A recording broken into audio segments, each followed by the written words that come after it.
यस्त्यक्त्वा रूपमाद्यं प्रभवति जगतः अनेकधा अनुग्रहाय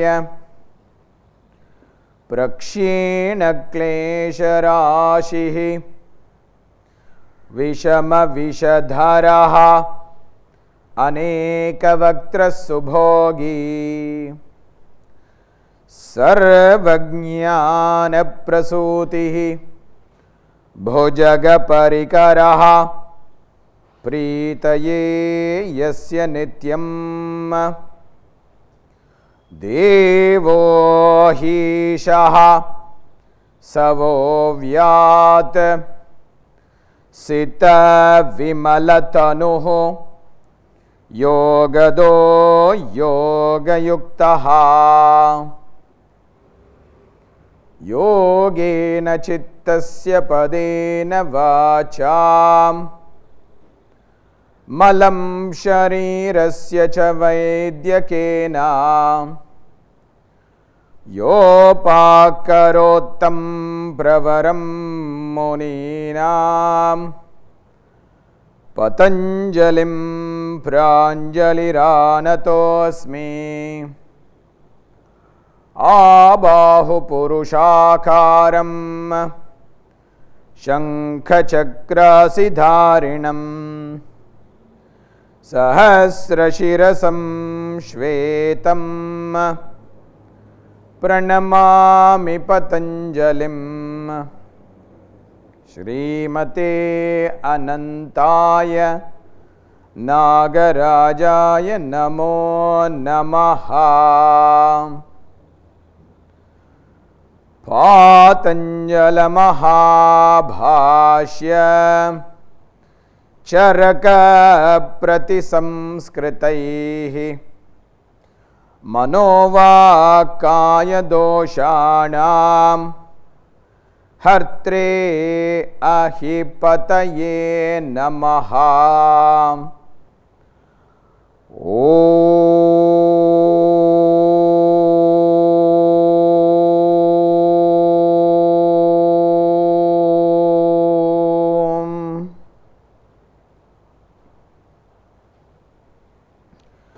So, good morning friends. Today is the 14th of November and we are discussing the Yogasutras from the first chapter. Last week we discussed the sutra Tataha Pratyak Chetana Adhigamaha Api Antaraya Abhavaha Cha, which is the sutra that basically describes what is the benefits of mantra practice, especially when we are doing it in relationship to Ishvara Pranidhana.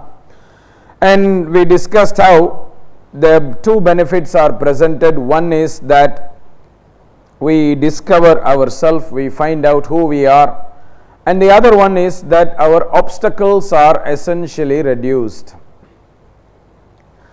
So Patanjali, because he says obstacles are reduced, he is now slowly presenting what are the obstacles through the next sutra.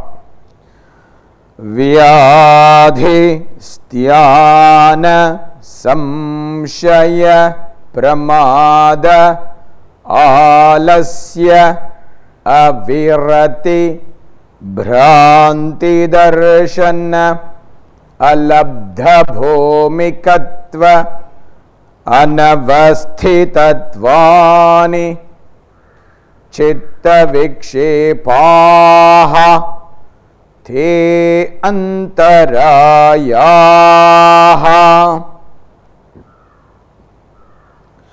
So Patanjali says that there are 9 obstacles that usually people who have a disturbed mind face.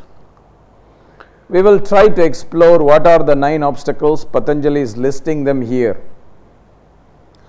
The 9 obstacles that Patanjali presents are Vyadhi, Sthana, Samshaya, Pramada, Alasya, Avirati, Bhranti Darshana, Alabdha Bhomikatva and Anavasthitatva. These are the 9 obstacles. We will try to understand each of them in a systematic manner. Vyadhi is presented as the first obstacle. Vyadhi literally means disease. Now, usually what happens when there is a disease? When there is a disease, our daily job, our life patterns come to a halt. Suppose you are in an employment and you have a job where you are working, and suppose you have some disease, something like back pain, or you caught a flu, or you have cancer, etc. It makes you unfit for going to the job, at least as long as the disease exists. Not only job, also daily activities. Suppose you are having a family, you have to take care of your children, etc. Suppose you are really sick and you have so severe suffering, you cannot really take care of this responsibility. That is why Acharya Krishnamacharya defines disease as that which makes you incapacitated for the fulfilling of your daily actions and non-daily actions, what is called Nitya Karma and Naimittika Karma. Each of us have certain responsibilities or duties that are daily actions. We have to get up, we have to have our morning routines, then we go to work, or we work in the house taking care of the family, etc. We spend time with our loved ones, etc. These are daily activities. But then there are also non-daily activities. Maybe once in our life we are getting married, for example, this is called a Naimittika Karma. Or once in a year we are celebrating a festival like Diwali or our birthday, etc.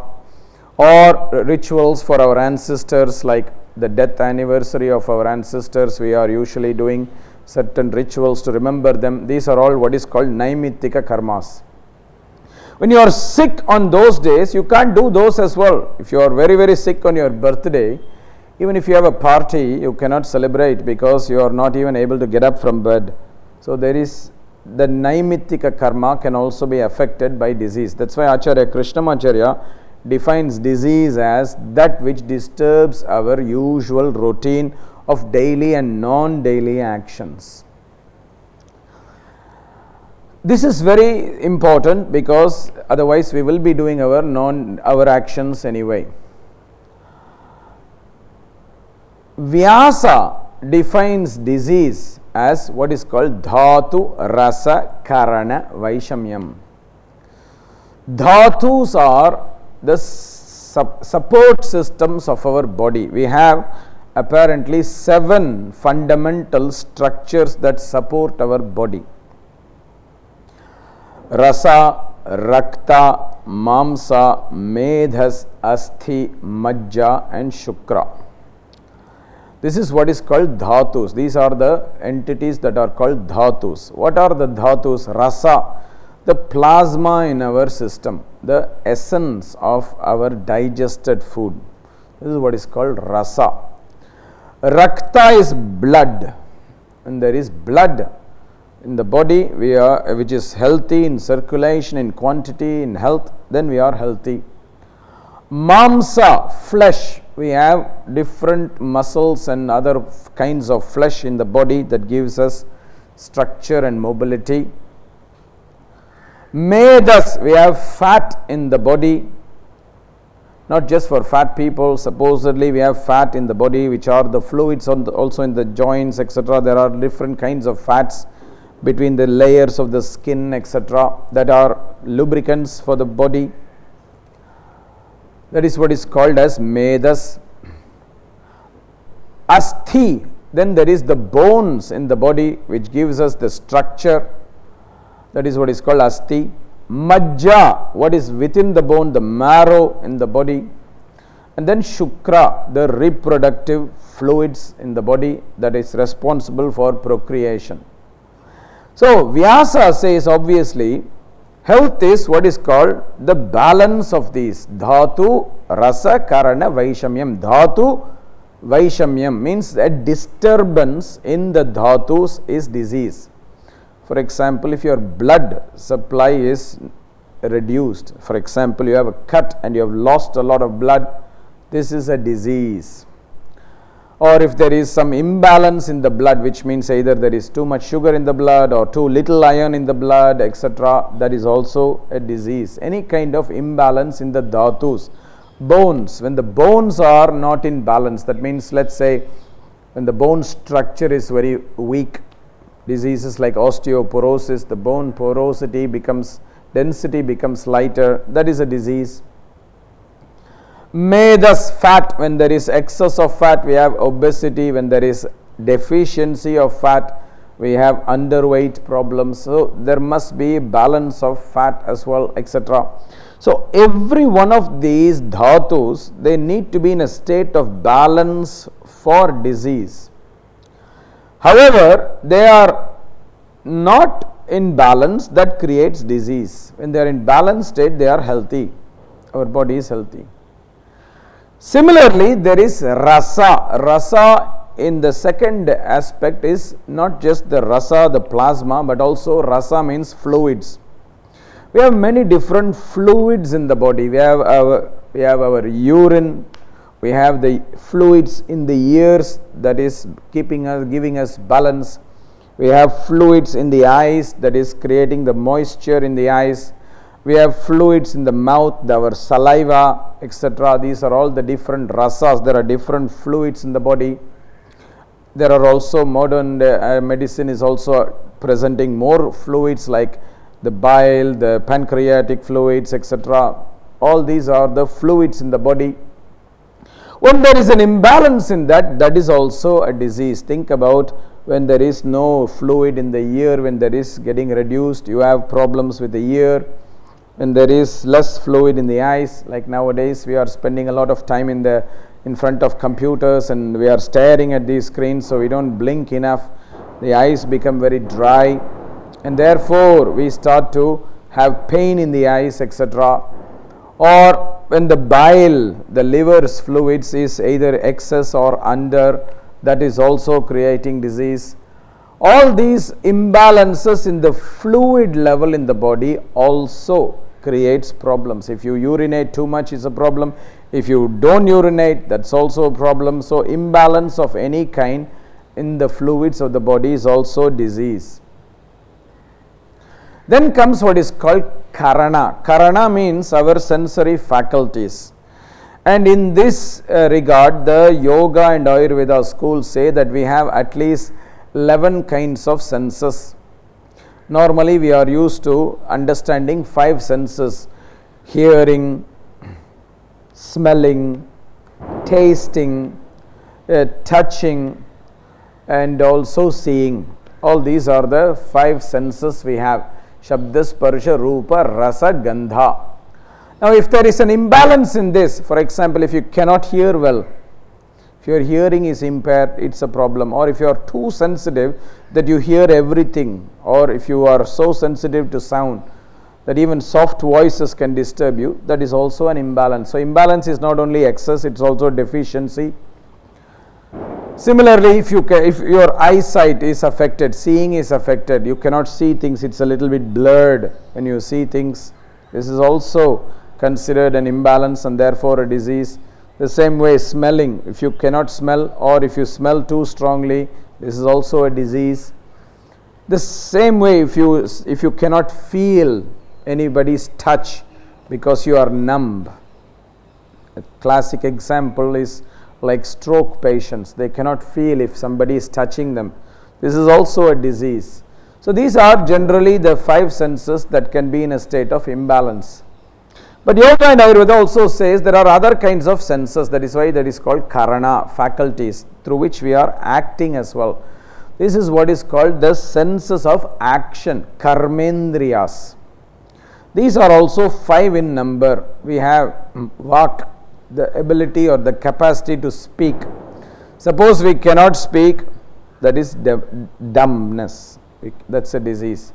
Sometimes talking too much, that is also a disease.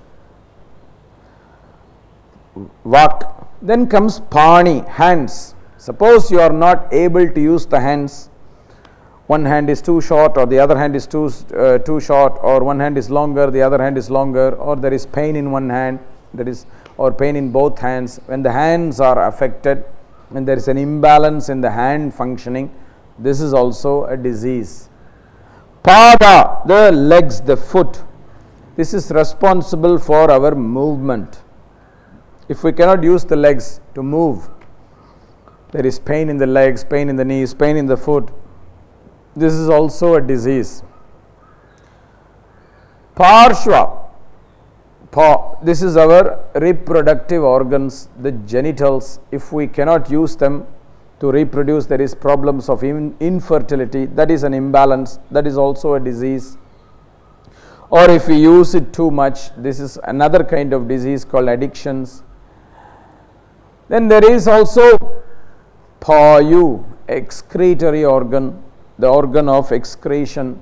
When that is in a state of imbalance, you have all kinds of problems like irritable bowel, you have constipation, you have diarrhea, you have hemorrhoids. There is imbalance in the elimination process. That is also disease.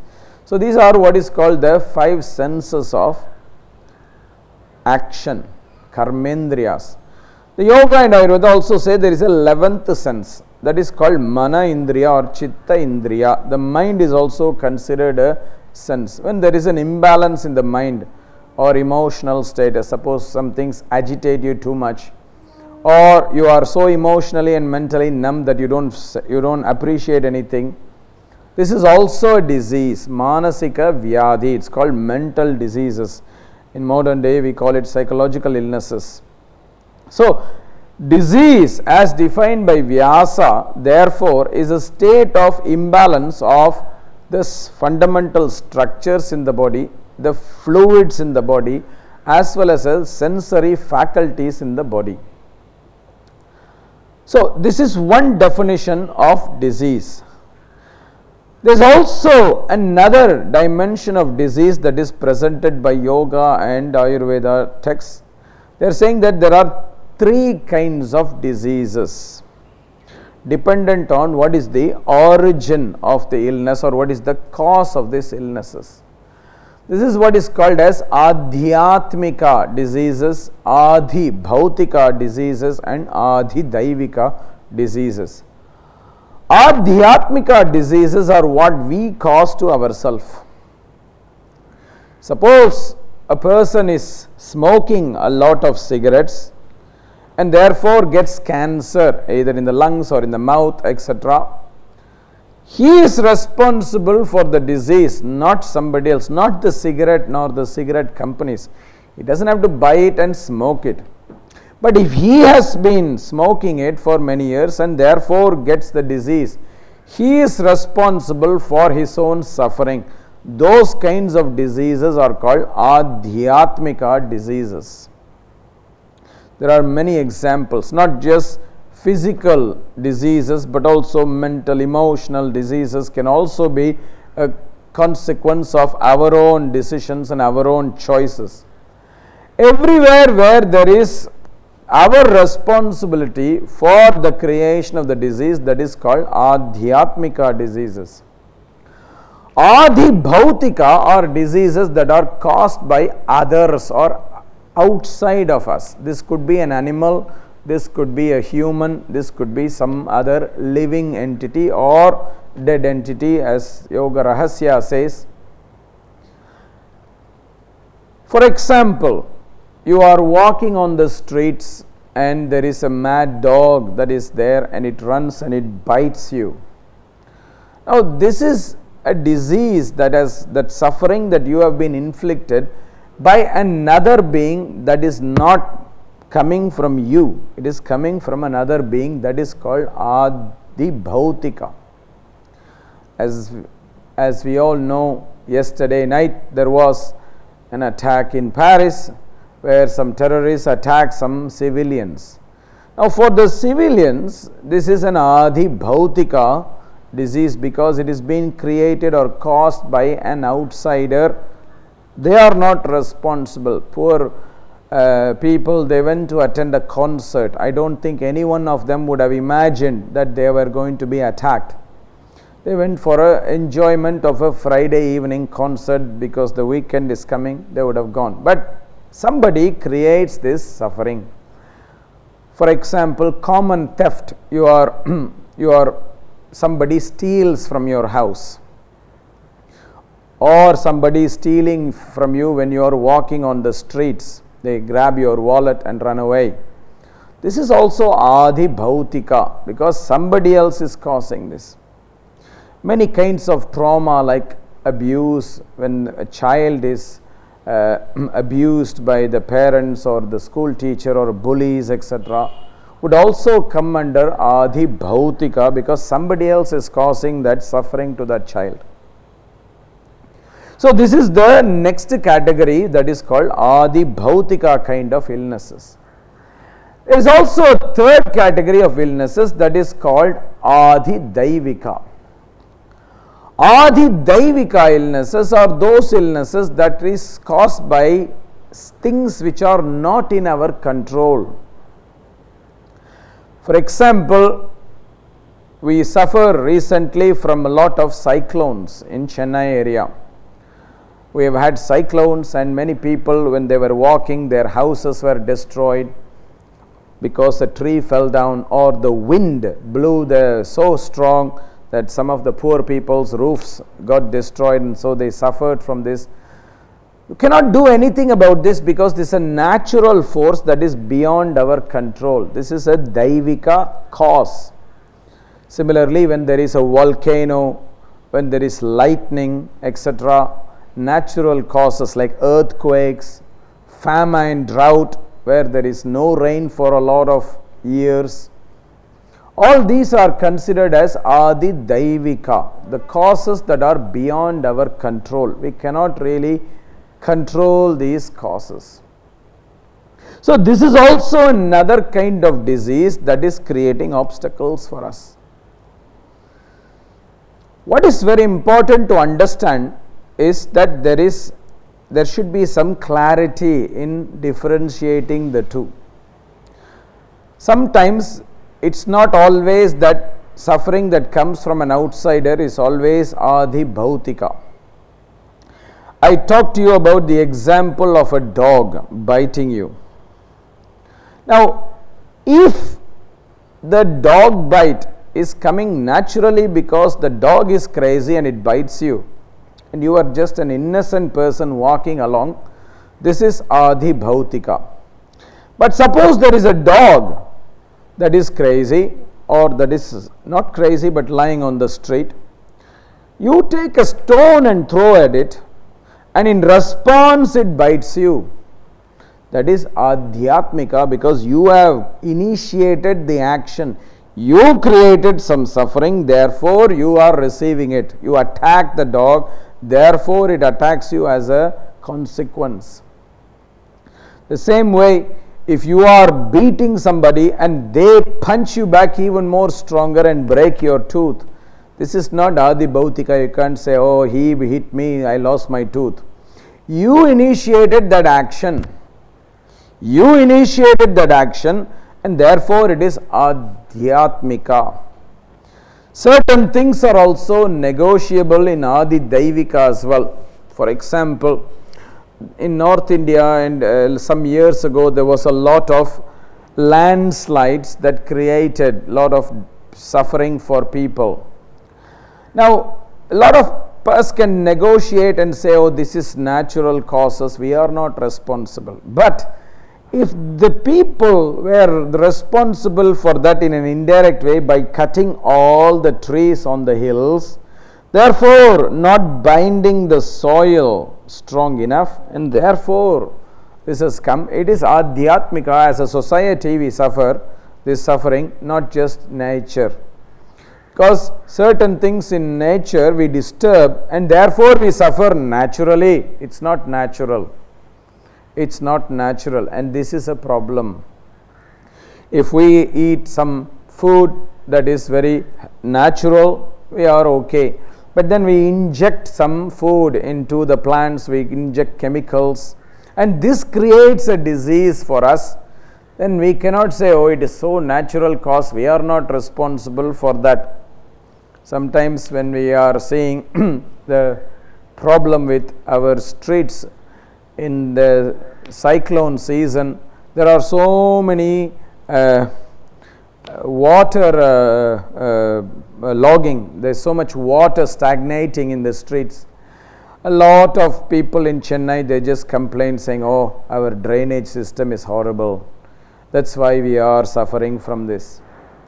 But when you look at it a little bit further, most of the people, they don't care where they are throwing the plastic bag, where they are throwing garbage.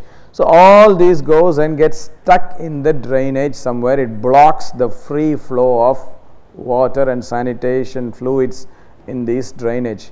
Therefore we suffer. That is Adhyatmika as a society, not just nature that it's raining. So we have to be very careful in understanding what is Adhyatmika, what is Adi Bhautika, what is Adi Daivika kind of an illness. Further, from the point of view of Sutras, Patanjali says that the cause of disease may be Adhyatmika, Adi Bhautika or Adi Daivika, but the choice of suffering is always Adhyatmika. Somebody can hurt us one time. Suppose we are in a relationship where a person is continuing to harm us, then we have made that choice to remain in that relationship. We cannot blame husband or wife for hurting us, because we have made that choice to remain in such a relationship. That is our choice to suffer. We cannot blame the other person. So Adhyatmika is always the responsible of suffering. We are suffering because of our own choice. The same way, we cannot say, oh, this place is always having earthquakes and that's why I am always suffering. Every season I am suffering. Now if we know that there is earthquakes every season, that we choose to remain there is our choice.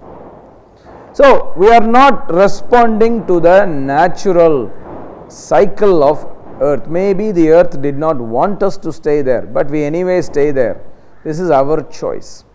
So there are many such debates that we can have where Patanjali says, well, sometimes the disease can come from an external source, but the choice of suffering is always within us, Adhyatmika, and we can only do something about our suffering.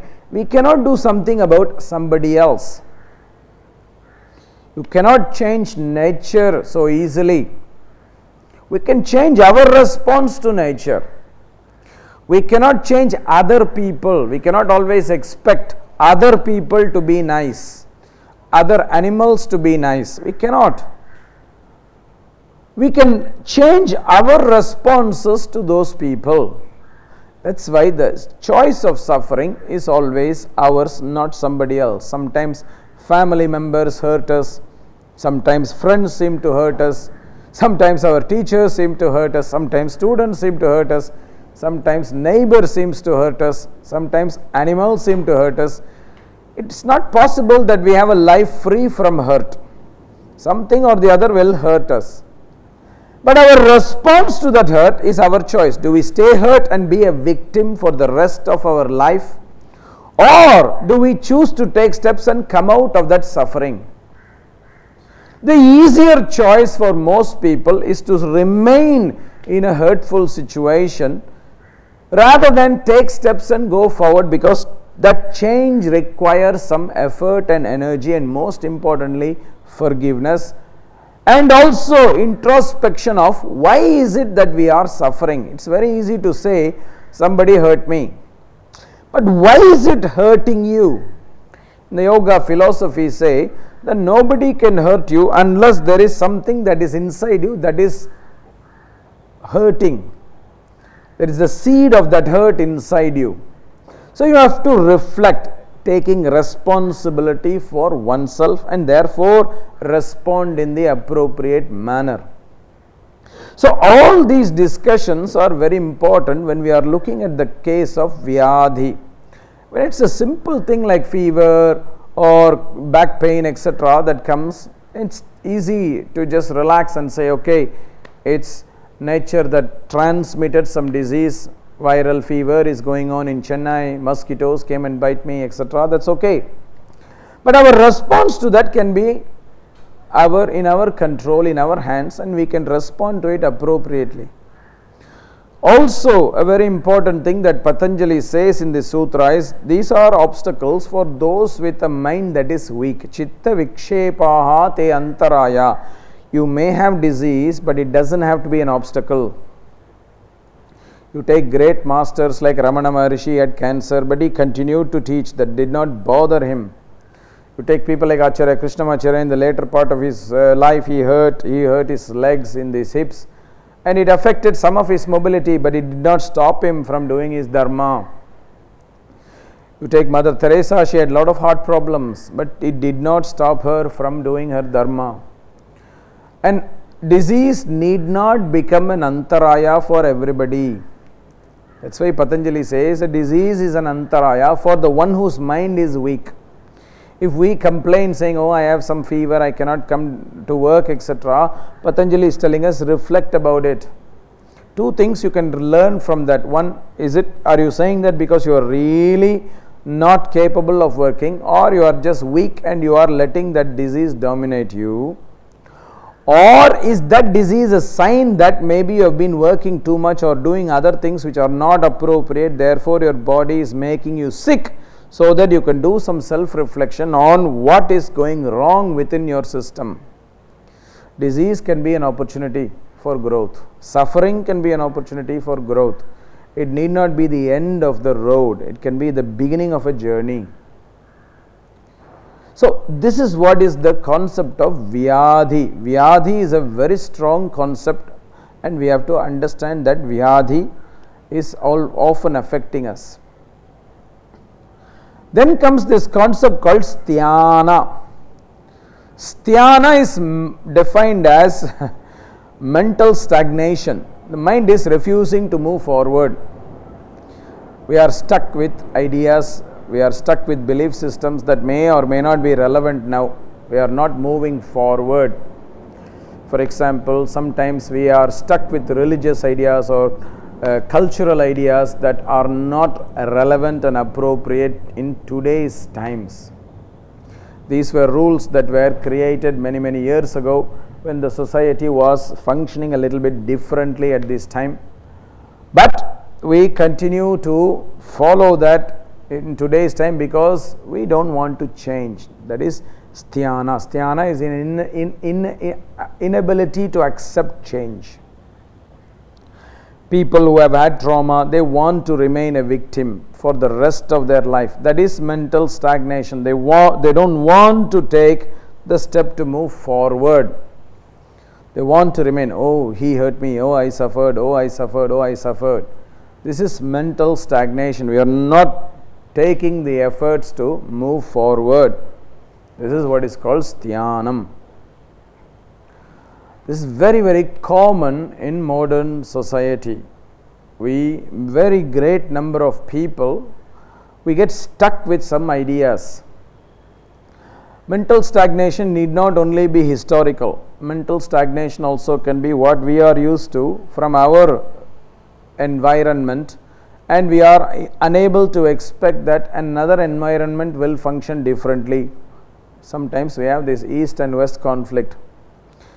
Many people who have certain kind of cultural education in the West, they come to Asian countries and expect Asia and all these Asian countries to function the same way as the East. That is not correct. That is Sthyanam, mental stagnation. The mind is not accepting a new circumstance where they are living, and so the mind is stagnating from what they have already learnt.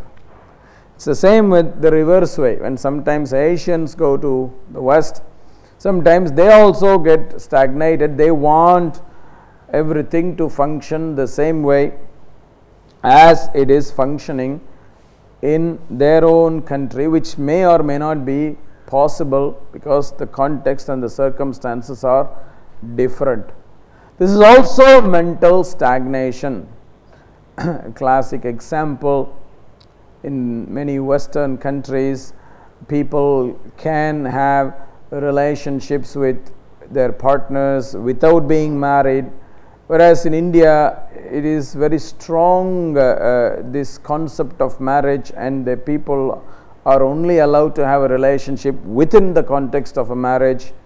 Now, it's not somebody to decide which is right and which is wrong. If you ask one set of people, they will say the other one is wrong.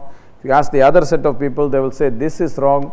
That is also mental stagnation, because each one is not able to accept another person's view or another cultural point of view, because the mind gets stuck. That is dhyana. The mind is stuck.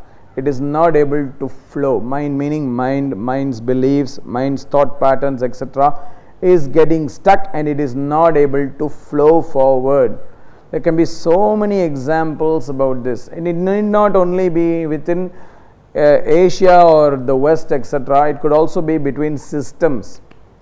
Modern medicine has a certain point of view, and they are stuck in that point of view. If you take Ayurveda, Siddha medication, they have another point of view, and they are stuck in that perspective.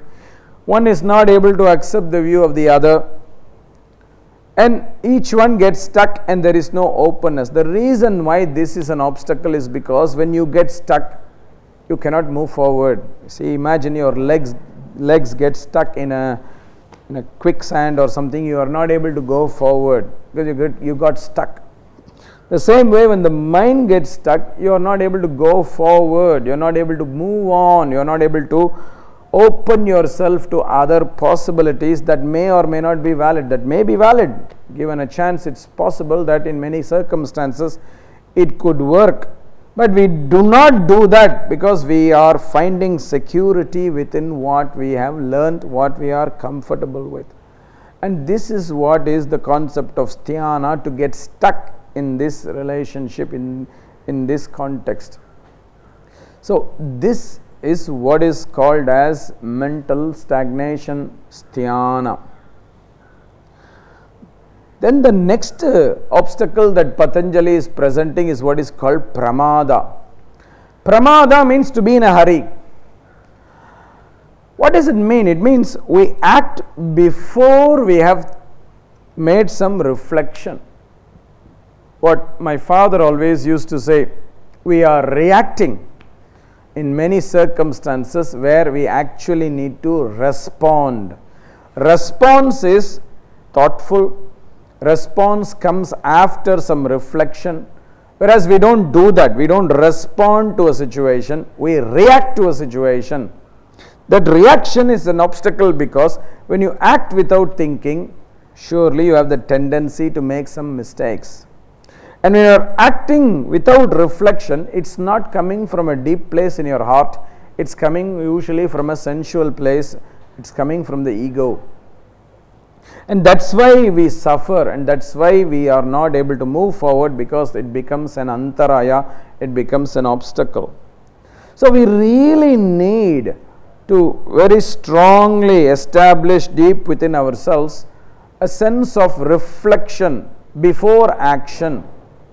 And that is what is a response, the opposite of pramada.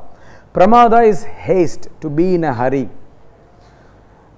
In English, we have a saying which is called look before you leap. You have to look where you are jumping. Sometimes we are jumping and then we realize we are jumping into an ocean from a cliff that is very, very deep, and we get hurt. So this is why pramada is also an obstacle, because it hurts us when we are acting in a reaction rather than in a response. And when the world is going through so many challenging moments, such as attacks from people outside, such as conflict in the workplace, such as conflicts in the families, etc., plus we are living in a very vata dominant era, it becomes even more significant to stop pramada, hasty behavior, and actually act with a sense of self-reflection and a sense of deep insight and intuition. And this is very, very important, and this is something we have to understand. The difference between pramada, reaction, and response, in my understanding, is that pramada is often coming from a trigger that is outside. We react to a certain situation, whereas response is coming from a place that is deep within our hearts. And that is where we have to go and respond from. That is what is required in the place of pramada. So we have to inculcate such an attitude so that we don't have obstacles in life, but rather our life flows more smoothly.